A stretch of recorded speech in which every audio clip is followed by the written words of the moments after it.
Serial ini dimulai dengan membawa kita ke kota fantasi bernama Evelstein. Kita melihat seorang pria tua yang dijuluki si kakek tua pembohong. Setidaknya begitulah orang-orang di daerah kumuh memanggilnya. Dia hanya bisa menggunakan sihir bintang 1. Tapi bualannya begitu keterlaluan sampai-sampai dia berkeliling, menyebut dirinya penyihir hebat dan dia punya sifat yang sangat buruk. Sampai-sampai dia mengamuk bahkan ketika anak-anak kecil mencoba mengerjainya. Tapi kita melihat seorang anak laki-laki yang akhirnya menjadi muridnya. Dia tidak punya alasan besar untuk melakukannya. Hanya saja pria tua itu hanya membutuhkan pengikut dan dia membutuhkan pengetahuan. Jadi seiring musim datang dan pergi, kita melihatnya melatih mananya. Saat dia mulai memancarkannya, pria tua itu terkejut dia bisa menguasainya. Bertanya-tanya apakah dia seorang jenius. Ketika anak laki-laki itu membuka matanya, dia mengangkat tangannya dan mulai menyalurkan mana di sana sampai dia menembakkan panah mana. Panah itu menancap di pohon terdekat dan pria tua itu berdiri di sana tak bisa berkata-kata. Ini adalah kemajuan selama setahun penuh. Sementara anak laki-laki itu melakukan segala macam tugas untuknya, dia menjadi penyihir bintang 1. Pria tua itu berkata bahwa dia pernah mendengar di balik tembok utara Ebelstein, beberapa anak bangsawan mencapai bintang 3 bahkan sebelum upacara kedewasaan mereka. Itu adalah alam yang orang rendahan seperti dirinya bisa habiskan seumur hidup untuk mengasah diri dan masih nyaris tidak mencapainya. Jadi, dia tidak boleh sombong karena dengan keahliannya, dia akan tumbang saat menabrak dinding bintang 2. Anak laki-laki itu berkata bahwa pria tua itu selalu mengoceh panjang lebar tentang garis keturunan, memberitahunya bahwa sihir adalah tentang itu. Tidak peduli seberapa keras kau berjuang, semuanya sia-sia. Dia terus menanamkan di kepalanya bahwa ada dinding yang tidak dapat diatasi antara bangsawan dan rakyat biasa. Mungkin itu adalah manifestasi dari kerinduannya akan semua yang tidak pernah berhasil dia capai, tapi malam itu terasa sangat panjang. Keesokan harinya, saat hujan deras, dia kembali ke kamp mereka, hanya untuk menemukan pria tua itu sudah mati. Seluruh tubuhnya penuh luka lebam seolah dia dipukuli sampai mati. Dia menduga pria tua itu cari gara-gara di suatu tempat dan dihajar habis-habisan. Tapi anak laki-laki itu mengambil sekopnya dan tetap menggali kuburan untuknya. Setelah mengetahui kemudian bahwa pria tua itu dipukuli sampai mati oleh para penjaga, mereka mengatakan bahwa dia tertangkap basah mencoba mencuri buku mantra bintang 2 dari sebuah gudang. Tidak ada yang mengerti mengapa seorang pria tua tanpa ambisi melakukan hal seperti itu. Dan meskipun itu mungkin untuk mengajarinya sihir, sayangnya, kekhawatiran pria tua itu tentang garis keturunan tidak menjadi masalah karena dia tidak mungkin memiliki darah bangsawan. Karena dia memang bukan berasal dari dunia ini. Seperti yang kita lihat, dia memiliki akses ke jendela status. 4 tahun pun berlalu sejak saat itu. Dan kita diperkenalkan dengan seorang wanita bernama Katja Flameheart. Dia adalah mantan nyonya dari klan Flameheart yang sekarang telah jatuh, sebuah viscounty, dan dia terlahir sebagai bangsawan. Tapi sekarang dia adalah penyihir bintang 3, dan banyak kelompok tentara bayaran mencarinya.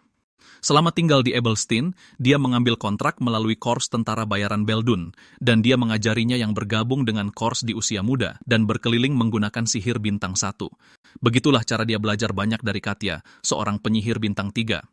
Beberapa waktu kemudian di sebuah kedai bernama Beldunster, Katja memberitahunya bahwa wajar bagi seorang penyihir untuk mengembangkan keinginan untuk naik lebih tinggi. Kita akhirnya tahu bahwa namanya adalah Derek. Dia berkata bahwa dia tahu Derek memiliki bakat semacam itu, dan dengan begitu, keserakahan yang berlebihan hanya akan memperlambat kemajuannya. Dia memberitahunya bahwa dia akan mengingatnya, dan dia berkata bahwa dia harus menutup matanya dan merasakan mananya.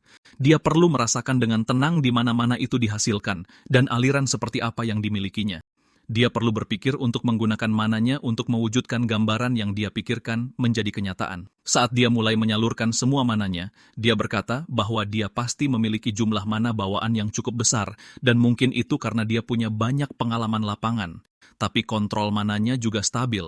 Ketika Derek membuka matanya, suara keras mulai keluar, dan dia tampak terkejut saat suara itu bergema di seluruh kedai. Semua pengunjung bertanya ada apa dengan suara itu dan bertanya-tanya apakah mungkin mereka diserang.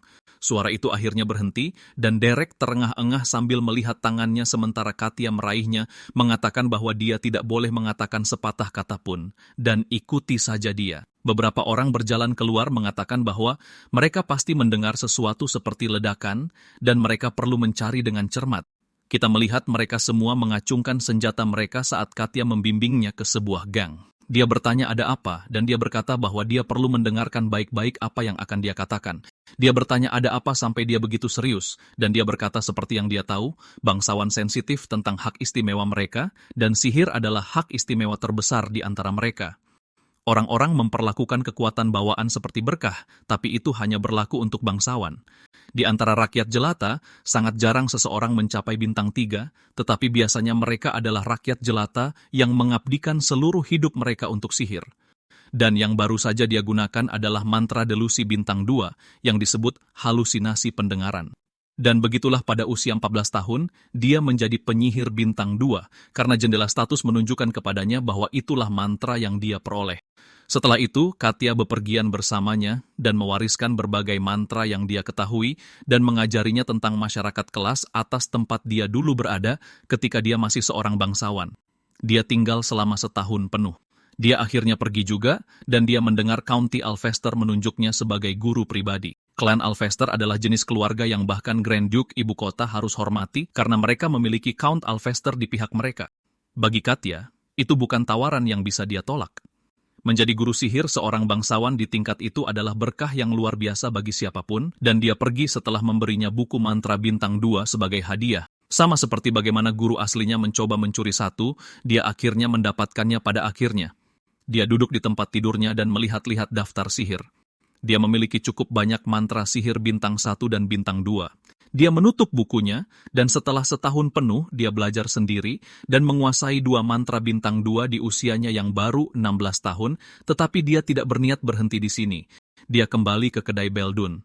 Seorang pria bertanya apa pendapatnya tentang permintaan ini karena mereka akhirnya mendapatkan permintaan yang pantas untuk sekali ini. Derek bertanya apa itu, dan pria itu mengatakan itu adalah permintaan dari klan Duplain. Pria itu bertanya apakah dia mengerti apa artinya ini. Derek bertanya mengapa Duplain itu akan menyewa tempat seperti mereka. Pria itu berkata, itu tidak penting sekarang. Kita hanya perlu memeras mereka karena mereka memperlakukan emas seperti air. Jika kita membuka jalan dengan Duplain melalui pekerjaan ini, kita juga bisa membangun koneksi untuk lain waktu. Derek bertanya apa yang harus mereka lakukan dan dia bilang itu bukan hal yang gila. Mereka hanya ingin kita menaklukkan beberapa monster di pinggiran wilayah mereka. Derek bertanya apakah hanya itu saja, dan pria itu berkata, tentu saja, bangsawan tidak akan mengingkari janji mereka. Tapi Derek bilang ada yang aneh. Keluarga sebesar Duplain meminta kelompok tentara bayaran seperti kami untuk membersihkan monster itu tidak masuk akal, dan dia menolak melakukannya, jadi dia harus mencari orang lain. Pria itu berteriak menyuruhnya menunggu sebentar, tetapi Derek berkata, cari saja orang lain untuk melakukannya karena dia tidak menerima pekerjaan yang mencurigakan. Pria tua itu mengatakan bahwa jika dia bisa, dia akan melakukannya sendiri, tetapi mereka membutuhkan seorang penyihir, dan dia tahu betapa langkanya penyihir di antara korps tentara bayaran akhir-akhir ini, dan hanya dia satu-satunya yang bisa melakukannya, itulah sebabnya dia memanggilnya. Derek bertanya mengapa mereka membutuhkan penyihir untuk membunuh beberapa monster, dan terlepas dari itu, dia tidak ingin terlibat dalam sesuatu yang tidak perlu. Pria itu melemparkan sesuatu padanya, dan Derek menangkapnya. Pria itu berkata bahwa 1 koin emas yang dia pegang sekarang bahkan bukan bayarannya, itu adalah uang muka. Derek melihat ke bawah, dan akhirnya dia diperkenalkan kepada para klien. Pria itu mengatakan bahwa dia perlu memberi hormat kepada mereka. Kepala pelayan berkata, sama sekali tidak. Seorang anak yang bahkan belum menjalani upacara kedewasaannya itu terlalu berlebihan. Aku dengar dia mendapatkan jasa dalam perang Fajar, jadi aku punya beberapa harapan. Tapi aku tidak percaya dia mengirim anak seperti ini untuk sebuah pekerjaan. Orang itu menjamin, mengatakan bahwa Derek adalah yang terbaik dan penyihir terhebat yang dia kenal. Kepala pelayan mengatakan bahwa ini bukan tugas untuk dipercayakan pada seorang anak. Salah satu wanita bersamanya mulai membisikkan sesuatu kepadanya, dan mereka berdua melihat ke arah wanita bangsawan itu dan memutuskan untuk berbicara dengan Derek. Akhirnya, dia menuju ke Grand Duchy of Duplain saat kita melihatnya mengalahkan goblin. Dia berbalik sebelum memenggal kepala goblin lain tepat di belakangnya. Saat satu lagi menyerang, dia menghindari serangan itu dan menatapnya dari belakang sebelum menyetrumnya. Kita lihat dia sebenarnya telah mengalahkan gerombolan yang cukup besar. Dia memberitahu kepala pelayan, yang dia sebut petugas pengirim, bahwa dia sudah selesai. Kepala pelayan mengatakan itu bagus, dan dia mengalahkan sebanyak itu dalam waktu singkat. Wanita bangsawan itu tersenyum, dan kembali ke Beldun. Seorang wanita memarahi Derek karena menjadi anjing bangsawan. Namanya Pauline. Dan pria itu menyuruhnya turun karena pelanggan mereka ada di sini. Dia berkata tidak peduli betapa rendahnya mereka sebagai rakyat biasa, mereka bukanlah orang yang seharusnya menjadi anjing bangsawan. Pria itu memberitahunya bahwa Derek pasti belum memberitahunya berapa bayaran pekerjaan itu. Pauline bertanya berapa bayarannya, sampai-sampai dia mau merangkak di antara kaki mereka. Dia bilang itu tidak ada dalam pekerjaannya, lalu dia mengangkat tangannya, dan Pauline bertanya apakah itu benar-benar hanya untuk 1 perak. Dia menggelengkan kepalanya, dan Pauline mulai ngiler bertanya apakah maksudnya 1 emas. Kalau begitu, dia juga akan merangkak di antara kaki mereka. Dia membentaknya menyuruhnya diam, karena merangkak di antara kaki mereka bukan bagian dari pekerjaan. Akhirnya, dia pingsan, dan pria itu bertanya pada Derek bagaimana pekerjaannya. Derek bilang tidak ada yang istimewa. Mereka hanya membunuh beberapa goblin, dan selesai. Dia bilang kesan pertama mereka payah, tapi sepertinya mereka punya banyak uang. Derek bilang memang benar, tapi mereka bertiga berbohong. Pria itu bertanya apakah dia benar-benar bisa tahu. Derek bilang petugas pengirim mengatakan dia mencari tepat 3 hal, kemudahan, stamina, dan kemampuan bersosialisasi. Tapi tidak ada satupun dari hal-hal itu yang diuji, dan wanita yang menyebut dirinya pelayan dapur tangannya terlalu bersih untuk seseorang yang melakukan pekerjaan kasar. Lalu ada orang lain, tapi pria itu memanggilnya. Dan ketika Derek mendongak, dia berkata, mereka adalah tentara bayaran. Mereka tidak perlu menyelidiki klien mereka terlalu dalam. Mereka hanya melakukan pekerjaan dan mengambil uangnya. Derek berkata, baiklah, kita akhirnya tahu bahwa nama pria itu adalah Jaden. Derek bilang Jaden benar. Tempat ini adalah alam liar, dan di alam liar, satu-satunya hal yang penting adalah mencari nafkah. Segala sesuatu yang lain tidak relevan bagi mereka. Keesokan harinya, dia kembali ke Grand Duchy of Duplain, mengatakan bahwa semuanya sudah beres, dan dengan ini, para goblin tidak akan muncul untuk sementara waktu. Jaden ada di sana bersamanya sekarang, dan kepala pelayan memberitahunya bahwa mereka melakukan pekerjaan dengan baik. Jaden mengatakan sekarang mereka harus membicarakan sisa pembayaran, dan kita melihat koin emas, menyuruh Derek untuk melihat berapa banyak yang mereka dapatkan.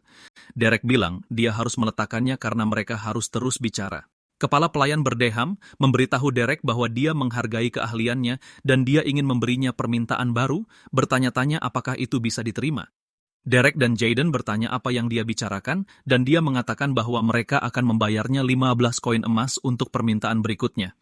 Jaden terkejut, dan kepala pelayan bertanya apakah dia mau melakukannya.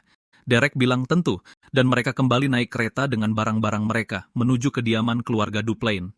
Setelah tiba di perkebunan mewah itu, Jaden berkata ini benar-benar mengesankan. Kepala pelayan mengatakan sebelum mereka masuk, dia ingin memperkenalkan diri. Jaden mengatakan bukan berarti mereka baru bertemu sekali atau 2 kali, dan dia harus berbicara dengan bebas. Dia memperkenalkan dirinya sebagai Dylan, kepala pelayan agung yang melayani Grand Duke Duplain. Dia meminta maaf karena telah menyembunyikan statusnya karena sifat pekerjaannya. Tentu saja, Jaden sudah tahu bahwa mereka berbohong karena Derek dan bertanya siapa selanjutnya. Berikutnya adalah seorang wanita bernama Katarina, dan dia adalah kepala pelayan wanita. Jaden mulai membungkuk mengatakan bahwa dia tidak tahu orang-orang berkedudukan tinggi ada di sini dan memberikan salamnya. Derek mengatakan bahwa dia tahu mereka berbohong tentang identitas mereka, tetapi dia tidak tahu pangkat mereka akan setinggi ini. Akhirnya adalah orang terakhir, dan Jaden bertanya siapa dia. Dia melepas tudungnya, dan saat rambutnya mulai terurai tertiup angin, Derek mengerti persis apa yang sedang terjadi. Dia memperkenalkan dirinya sebagai Ashline, Eleanor Duplain, dan dia ingin menunjuk Derek sebagai guru sihir untuk adik perempuannya, Della. Derek menganggap permintaan ini cukup mengejutkan. Beberapa waktu kemudian di perkebunan, pintu-pintu dibuka dengan keras, dan seorang pria berteriak memanggil ayahnya yang merupakan Grand Duke dan orang lain bernama Valerian untuk melihat ini. Ayahnya bertanya apa yang dia lakukan di sini, dan kita tahu namanya adalah Raek, dan ayahnya memberitahunya bahwa dia harus bersikap dengan bermartabat. Raek mengatakan bahwa yang perlu bertindak dengan bermartabat bukanlah dia, tetapi Della yang sekarang sudah keterlaluan, dan sekarang dia bahkan menyakiti orang-orang yang dia pekerjakan. Valerian memberitahunya untuk mengecilkan suaranya karena mereka sedang di tengah percakapan. Raek mengatakan bahwa lebih dari 10 pelayan berhenti bulan lalu, belum lagi dia menghancurkan benda-benda sesuka hatinya, dan dia ingin tahu berapa lama ayahnya akan terus menutup mata terhadap perilakunya yang seperti preman. Valerian berteriak pada Raek memberitahunya bahwa ini sudah cukup dan menyuruhnya pergi. Raek mengatakan bahwa meskipun Della tidak berguna, mereka masih punya Ashline dan sudah waktunya mereka melepaskan Della. Ayahnya mengatakan itu bukan keputusannya. Raek bilang dia sudah meminta kepala pelayan agung untuk mencari biara. Mereka bilang fasilitasnya bagus dan banyak anak bangsawan juga datang dan pergi. Daripada hidup sambil diperlakukan seperti beban, akan lebih baik jika dia mengabdikan dirinya pada kehendak Tuhan. Ayahnya mulai meraih kepalanya dan membenturkannya lurus ke bawah meja sambil mengatakan bahwa dia yakin sudah memberitahunya itu bukan keputusannya.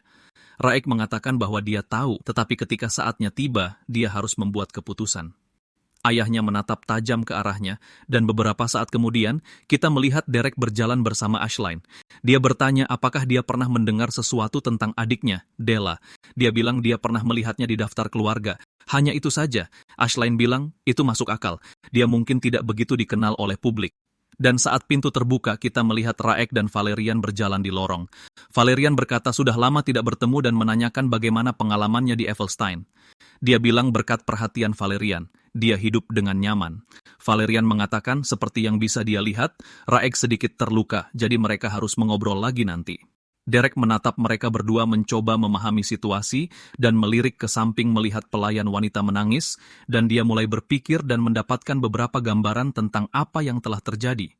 Mereka masuk ke kantor ayahnya dan duduk, dan dia mengatakan lega mendengar putrinya baik-baik saja di Evelstein. Dia bilang itu semua berkat ayahnya, dan ini adalah guru sihir yang dia bawa dari Evelstein, dan dialah yang akan bertanggung jawab atas Della. Dia menatap Derek sejenak, lalu mengatakan bahwa dia mengerti. Ashline mengatakan bahwa mereka sibuk jadi mereka akan pergi, tetapi ayahnya menyuruh Derek untuk tetap tinggal. Derek bertanya-tanya untuk apa, dan setelah Ashline pergi, sang duke kembali bekerja mengatakan bahwa dia cukup muda dan meminta untuk memeriksa kembali bahwa dia berusia 16 tahun. Derek mengatakan memang benar, dan kemudian dia bertanya pada Derek apakah dia bisa menggunakan sihir. Derek bilang dia bisa menggunakan sedikit sihir bintang 1, dan itu membuatnya melepas kacamatanya sambil tertawa, mengatakan bahwa dia tidak punya alasan untuk berbohong. Kerendahan hati tidak selalu terlihat sebagai tanda kebajikan. Derek menatapnya sambil berkata bahwa dia sudah tahu Grand Duke Duplain adalah penyihir bintang 5, tapi sekarang dia tahu kerendahan hati mungkin tidak akan berhasil di sini.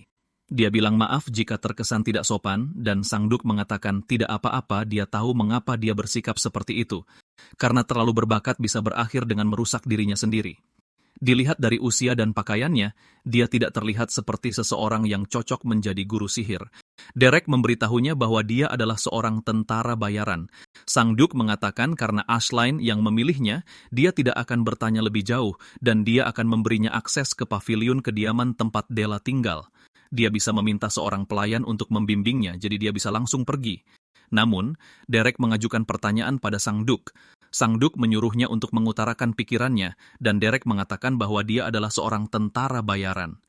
Dan jika dia menerima sebuah tugas, adalah kewajibannya untuk menyelesaikannya agar Della bisa belajar sihir dan memasuki masyarakat kelas atas sebagai bangsawan yang layak. Itulah yang ditugaskan Ashline kepadanya. Sang Duke bertanya mengapa dia menjelaskan hal yang sudah jelas, dan Derek mengatakan itu karena dia punya permintaan yang tulus untuknya. Sang Duke bertanya-tanya apa itu. Di tempat lain, kita melihat sebuah piring dilempar ke seberang ruangan hingga pecah. Pelayan itu meminta maaf mengatakan bahwa dia sangat menyesal, dan Della mengatakan bahwa mengingat statusnya, meminta maaf tidak akan mengubah apapun, dia harus enyah dari hadapannya. Dan jika dia menunjukkan dirinya sekali lagi, dia akan melempar piring itu ke wajahnya. Sementara itu, Jaden sedang minum teh dengan Ashline bertanya, mengapa dia memilih Derek dari sekian banyak orang sebagai guru sihir, padahal seharusnya banyak yang antre di hadapannya untuk melakukan ini di Duplain.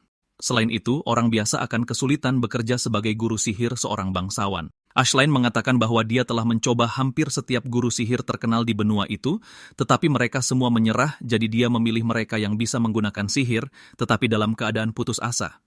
Meskipun Derek memiliki latar belakang sebagai tentara bayaran, dia sepertinya tahu sedikit tentang bagaimana para bangsawan bersikap dalam budaya mereka. Jaden mengatakan bahwa gurunya adalah seorang bangsawan yang jatuh yang dulunya cukup sukses, dan Derek pasti telah belajar segala macam hal darinya.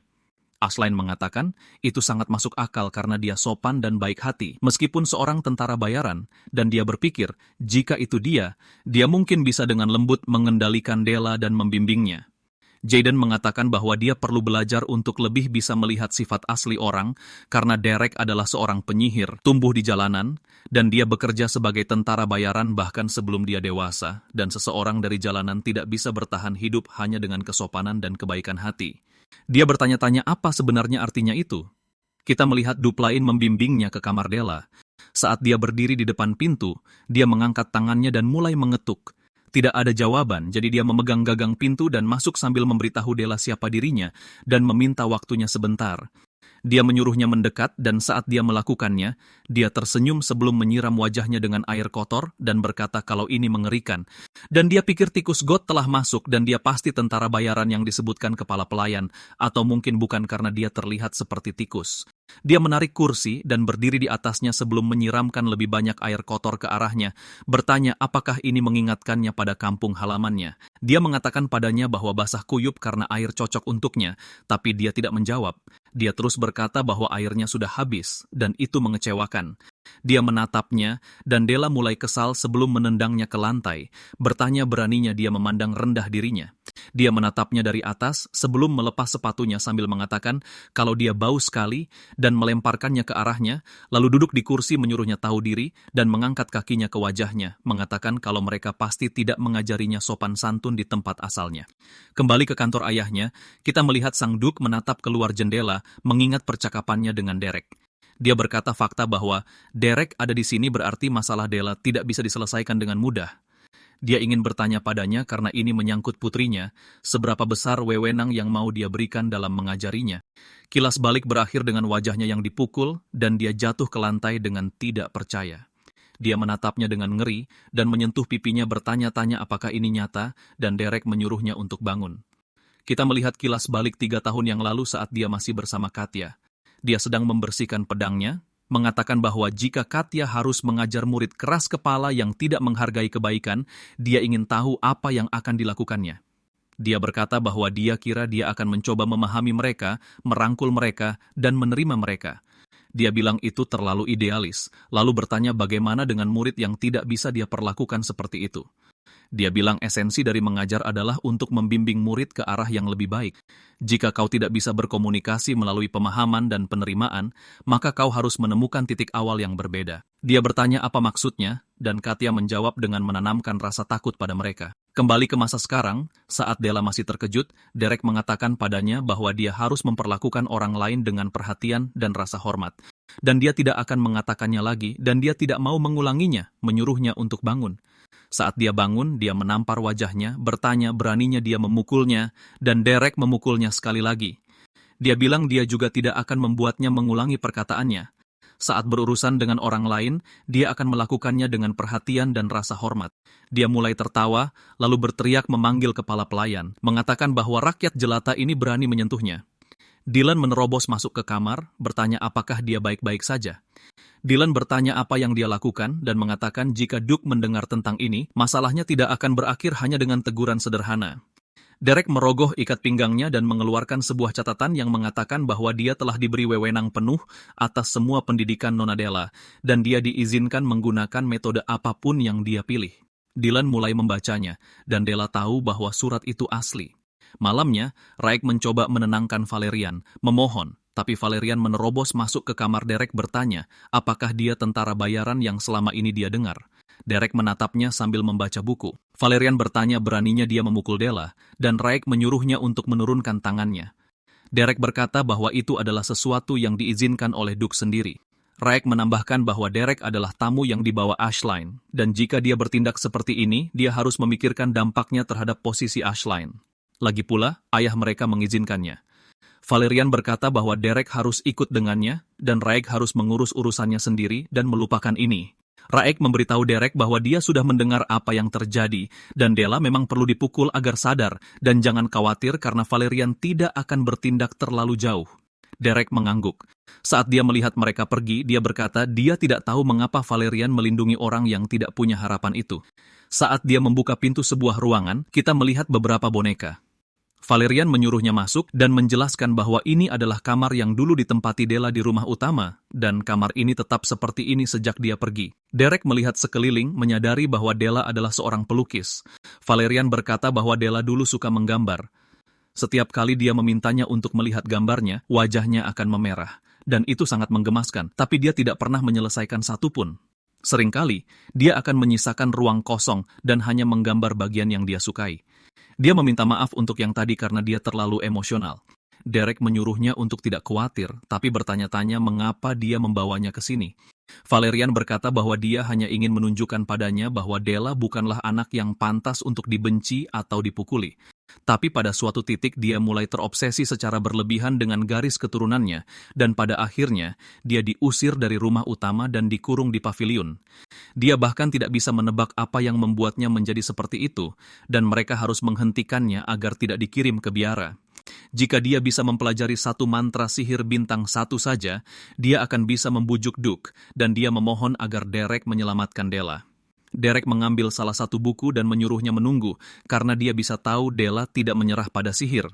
Dan dilihat dari semua catatan di pinggir buku-buku ini, sepertinya ini adalah teori dari aliran regulasi, lalu bertanya apakah itu benar. Valerian mengatakan itu benar karena para bangsawan belajar dari aliran regulasi.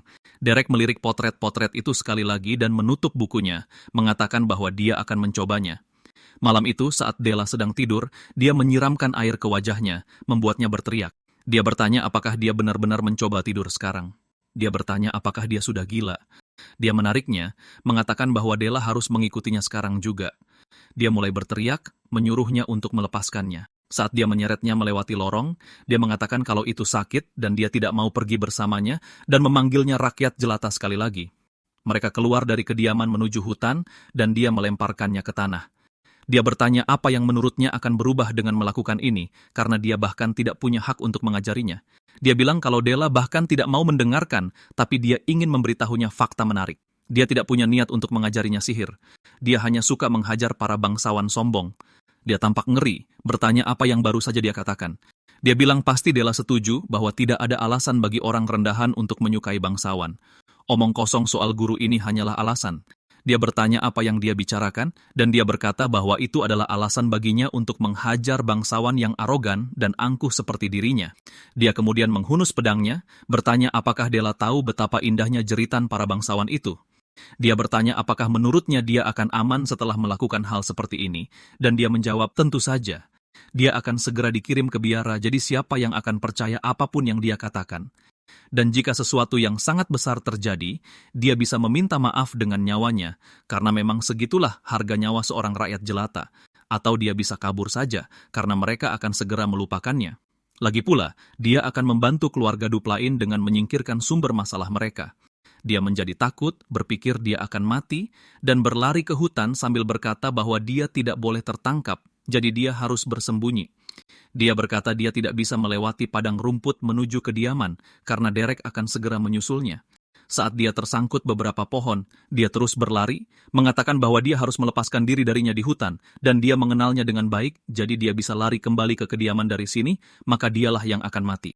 Dia melihat cahaya terang, dan berbalik bertanya-tanya apa itu, hanya untuk melihat bola api sedang terbentuk.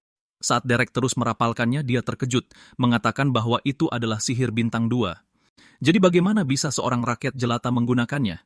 Saat Derek berjalan maju, dia mulai tertawa sebelum menembakkannya lurus ke arahnya. Bola api itu terbang tepat ke arah kepalanya, dan dia jatuh berlutut sambil berteriak, tapi kita lihat bola api itu akan meleset dan meledak tepat di depannya. Dia mulai mengompol, dan Derek berkata, sepertinya dia meleset. Beberapa saat kemudian, kita melihatnya masih melarikan diri, dan dia terengah-engah. Kakinya tersangkut dahan pohon saat dia jatuh tersungkur ke tanah. Saat dia mulai bangkit, sebuah panah mana melesat, dan dia menghindar saat panah itu melesat melewati kepalanya dan menancap ke tanah.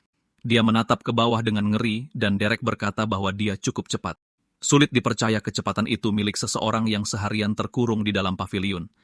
Dia terus berlari, dan kita melihat Derek sedang memikirkan sesuatu. Tapi begitu juga Della, dan dia bertanya-tanya berapa lama lagi dia harus terus berlari, dan apakah dia bisa melarikan diri. Karena kalau begini terus, dia pasti akan menangkapnya. Dia berbalik bertanya-tanya apa yang sedang dilakukannya saat dia meletakkan tangannya di tanah menggunakan semacam sihir. Dia mendongak mengatakan bahwa ini adalah hutan yang sama yang dia lihat di lukisan. Pasti disinilah tempatnya berlarian sejak dia kecil.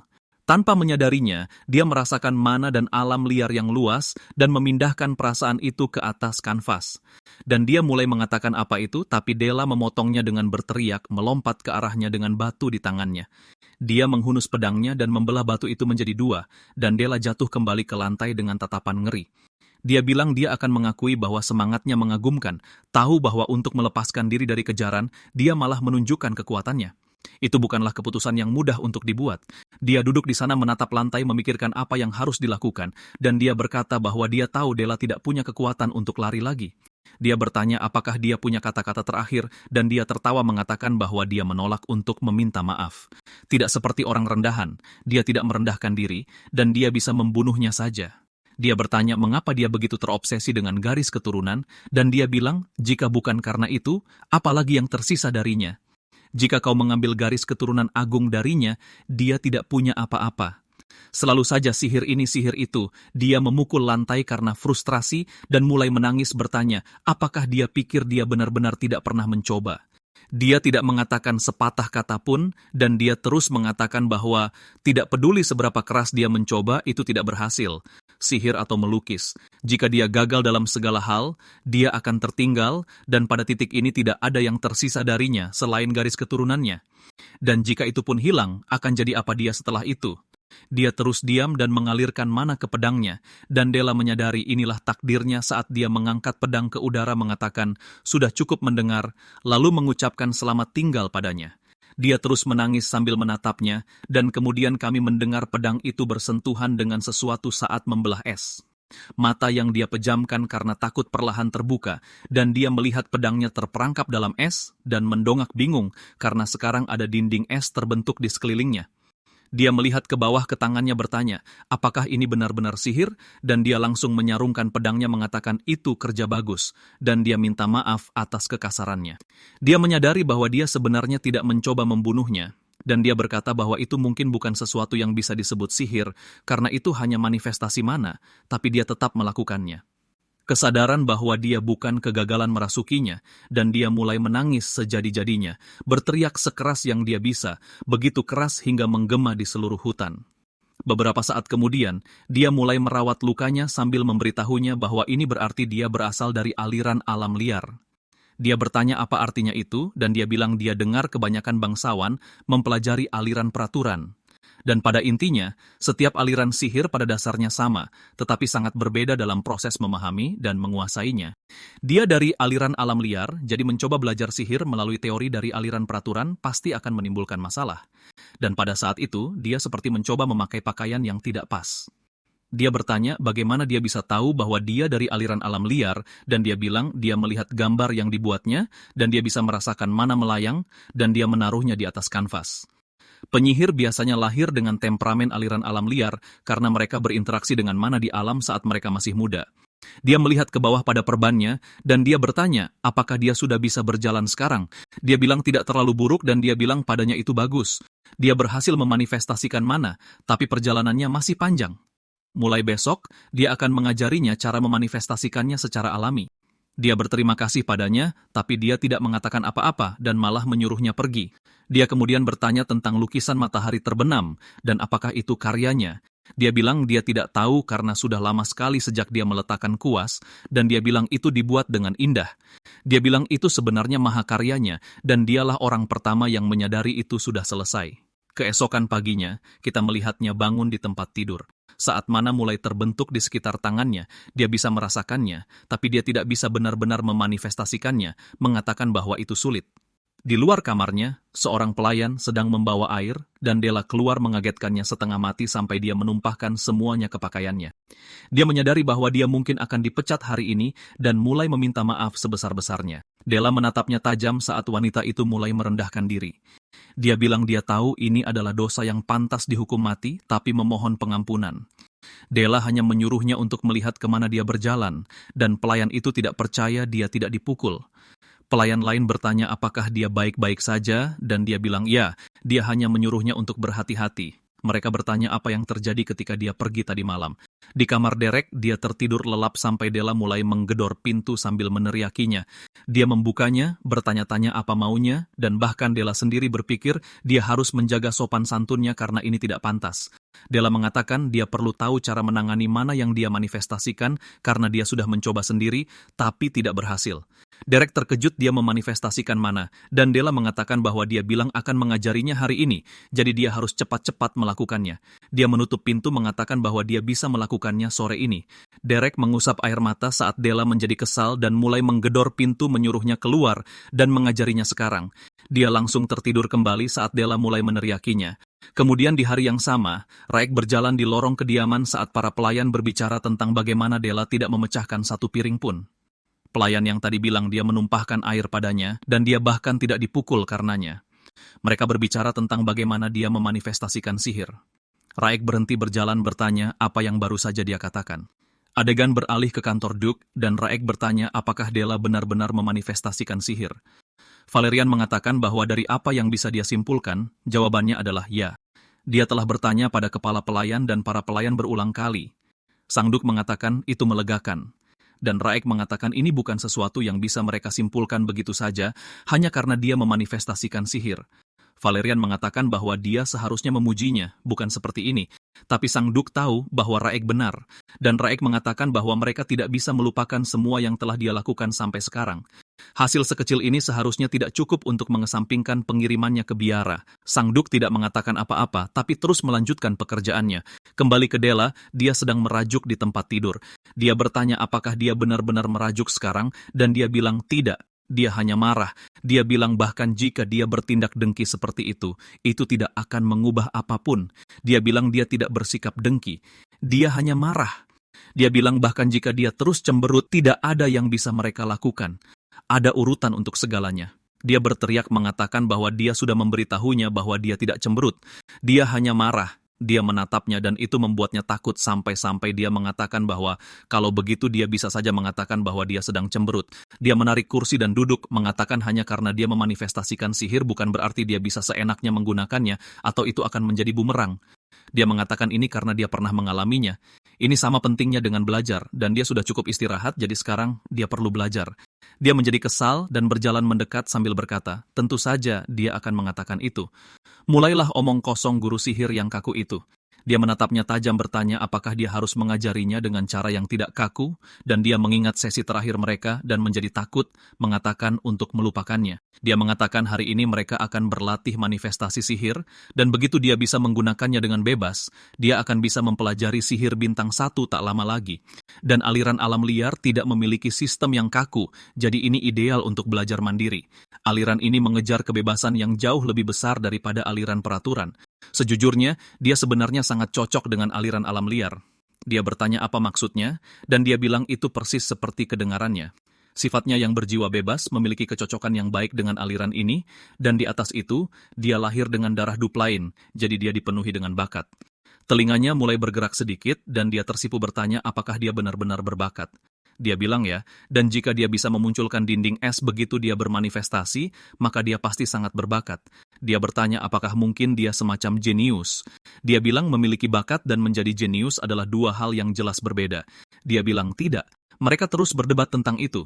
Sementara Raek berada di luar jendela, dia terlihat kesal.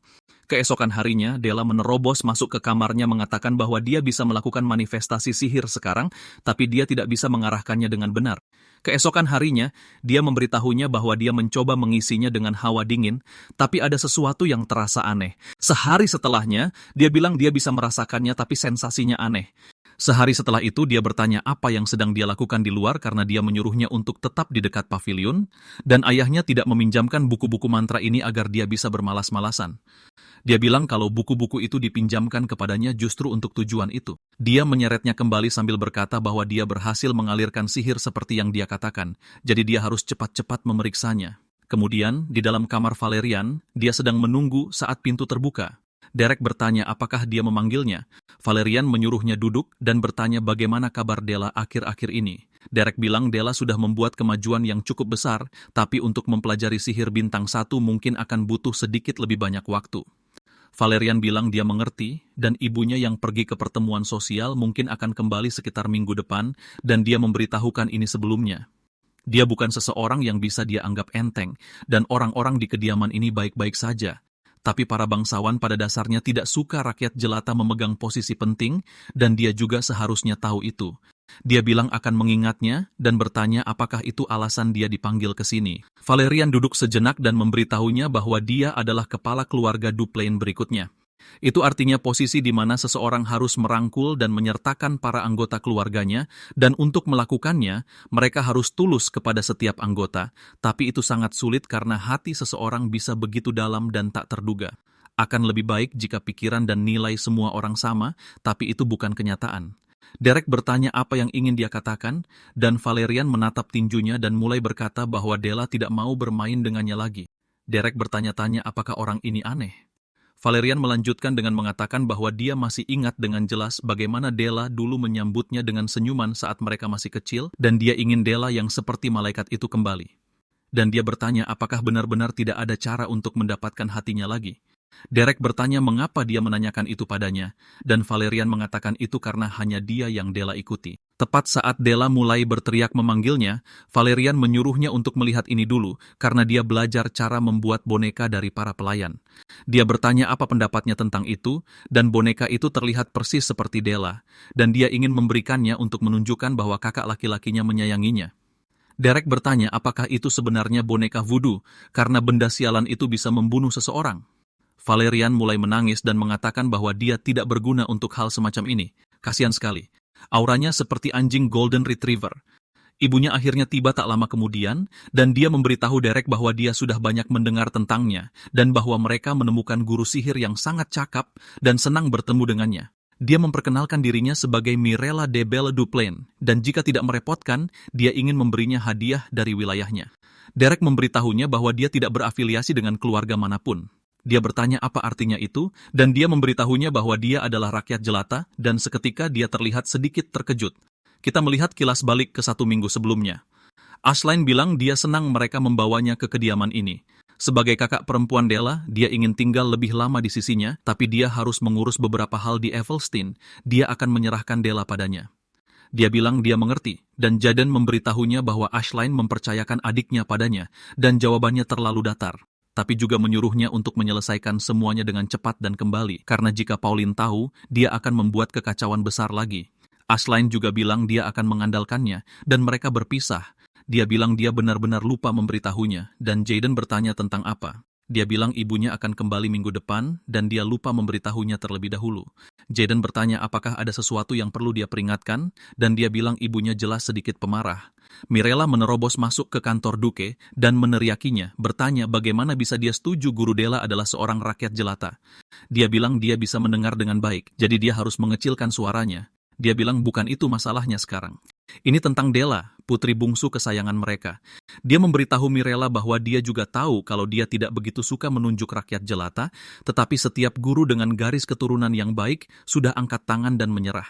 Mirella berkata meskipun begitu, bagaimana bisa dia menerima seseorang yang dulunya berkecimpung di dunia tentara bayaran? Duke berkata mencari guru sihir yang layak tidaklah mudah, dan Derek direkomendasikan oleh Ashline. Mirella bilang tetap saja, harus ada standarnya. Mereka punya adiknya, Flam.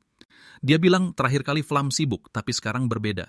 Sihir Della juga sudah muncul, jadi jika Flam datang dan mengajarinya, tapi Duke memotongnya, mengatakan bahwa tidak mungkin dia mencoba menarik orang yang mengelola wilayah dan mengubahnya menjadi guru privat, dan mengelola Evelstein tidak akan berhasil jika mereka menanganinya setengah-setengah seperti ini. Dia lalu membahas lingkaran sosial di Evelstein, dan apakah dia pikir itu bisa dijalankan setengah-setengah juga, karena di sana seperti zona perang.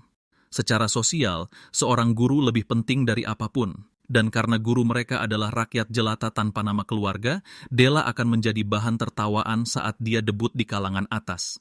Valerian memasuki ruangan, menyuruhnya untuk tenang sejenak karena pastinya dia tidak datang ke sini untuk bertengkar dengan ayah. Dia berkata bahwa dia harus menyingkir, karena ini bukanlah sesuatu yang bisa mereka biarkan begitu saja. Raek bilang pada akhirnya pertanyaannya adalah, apakah penyihir rakyat jelata itu memiliki kualitas untuk menjadi gurunya atau tidak? Bertanya pada ibunya, apakah dia benar? Dia tersenyum, senang melihatnya, dan dia berkata bahwa seorang rakyat jelata menjadi guru sihir bangsawan bukanlah situasi yang normal. Tentu saja, jika rakyat jelata itu benar-benar memiliki kualitas yang diperlukan, maka itu bukan masalah, dan dia ingin menguji kualitas Derek sendiri dan melawannya dalam sebuah tanding sihir. Duke bilang itu sudah cukup, dan bahwa Derek adalah penyihir yang sesungguhnya. Raek memikirkannya, lalu bertanya apakah dia bisa menguji Della saja. Valerian bertanya-tanya apa yang dia rencanakan, dan Raek berkata, jika Derek adalah guru yang hebat, maka Della, yang menerima instruksinya, pasti juga telah mencapai hasil yang luar biasa, dan dia akan secara pribadi bertanding dengannya dan memverifikasi hasilnya. Duke hendak mengatakan sesuatu, tetapi sebaliknya kita melihat Raek berjalan pergi dan Valerian meneriakinya bertanya, mengapa dia mencoba melawan adik mereka. Raek bertanya apakah dia benar-benar percaya Della telah berubah menjadi lebih baik, dan apakah dia sudah lupa apa yang telah dilakukannya. Valerian bilang, meskipun begitu dia tetaplah keluarga, dan mereka harus mendekap dan melindunginya. Raek tertawa bertanya apa yang dia maksud dengan keluarga, mengatakan bahwa keluarga itulah yang selama ini mencoba menjatuhkan keluarga mereka, seolah-olah semua yang telah dia lakukan sejauh ini belum cukup. Jika dia debut di kalangan atas seperti ini, itu akan menjadi akhir bagi mereka. Valerian bertanya, apakah itu yang sebenarnya dia rasakan? Dan Raek bilang bahwa Della lah yang pertama kali melewati batas. Hal terbaik untuknya adalah dikurung di pavilion, seperti yang selama ini terjadi. Valerian jelas menentangnya dan duduk di sana dengan frustrasi saat Raek berjalan pergi dengan tekad bulat. Di luar kamar Derek, seekor burung sedang bersantai dengan damai sebelum Della membanting pintu hingga terbuka sambil meneriakinya, yang jelas-jelas membuat burung itu terbang ketakutan. Dia bertanya apa yang dia lakukan di sini pagi-pagi sekali. Dia melemparkan gulungan kertas ke bukunya, mengatakan bahwa jika dia kalah dalam tanding sihir ini, dia dipecat. Dia bilang dia sudah dengar dan Raek sudah menjadi penyihir bintang 1 yang berpengalaman, jadi akan sulit baginya untuk menang. Dia bertanya apakah hanya itu yang ingin dia katakan, karena dia akan dipecat. Dia mengingatkannya bahwa dia seorang tentara bayaran, dia hanya melakukan pekerjaan yang ditugaskan padanya, dan dia menerima bayaran yang menyertainya. Dia juga sudah dibayar lebih dari cukup. Dia bertanya apakah dia benar-benar bersungguh-sungguh. Seminggu kemudian, tiba waktunya untuk tanding saat semua orang menuju ke tempat latihan. Kita melihat Duke dan Mirella berjalan ke sana, dan Derek menyapanya. Dia membungkuk, dan Duke berkata bahwa Derek tidak terlihat gugup sama sekali, dan bertanya-tanya apakah dia percaya diri. Dan jika memang begitu, maka dia bukanlah seseorang yang harus mereka lepaskan. Kali ini giliran Raek masuk, dia memakai jubah. Dia bilang ini tidak akan menjadi tanding sihir biasa, dan dia akan menghancurkannya sepenuhnya hari ini, dan dia akan membuatnya menyesali masa lalunya sampai ke tulang-tulangnya. Della juga muncul dengan penampilan seperti si kerudung merah kecil, dan kita melihat tepat saat dia bertanya pada Derek apakah dia benar-benar bersungguh-sungguh. Dan jika dia tidak peduli apa yang terjadi selama dia dibayar, Derek mengatakan bahwa Della mungkin sudah menyadari bahwa pertumbuhan sihirnya sudah berada di jalur yang benar. Dia tidak bisa menggunakan sihir bintang 1 secara langsung, tapi itu tidak akan lama, dan itu karena dia lahir dengan darah Duplain. Dia bertanya mengapa dia mengatakan itu tiba-tiba, dan dia bilang dia pernah memberitahunya sebelumnya bahwa aliran angin adalah aliran yang berfokus pada belajar mandiri daripada mewariskan ilmu. Dia marah dan bertanya mengapa dia mengatakan omong kosong seperti itu sekarang, dan dia berbalik. Dia bilang, dia tahu dia bukan murid yang hebat, tapi dia tetap ingin terus belajar sihir darinya, dan dia tidak mau guru lain selain dia sambil mulai menangis. Dia berpaling darinya, mengatakan bahwa dia akan memberitahukan ini sebelumnya. Dia tidak tahu etiket atau aturan untuk tanding sihir bangsawan, karena dia belum pernah melakukannya, tapi dia bisa mengajarinya cara untuk menang dalam pertarungan, tapi itu jika dia mau. Dia mulai mengingat bagaimana dia terus-menerus disebut gagal, dan bagaimana semua orang memanfaatkannya untuk mengejek keluarga mereka, yang menyebabkan masalah perilakunya. Tapi dia juga tidak menginginkan itu lagi, mengatakan bahwa yang dia inginkan hanyalah menang. Hari ini, dia tidak datang ke sini sebagai adik perempuan Raeg, apalagi sebagai putri bungsu keluarga Duplain. Dia berdiri di sana semata-mata sebagai murid Derek dan seorang penyihir,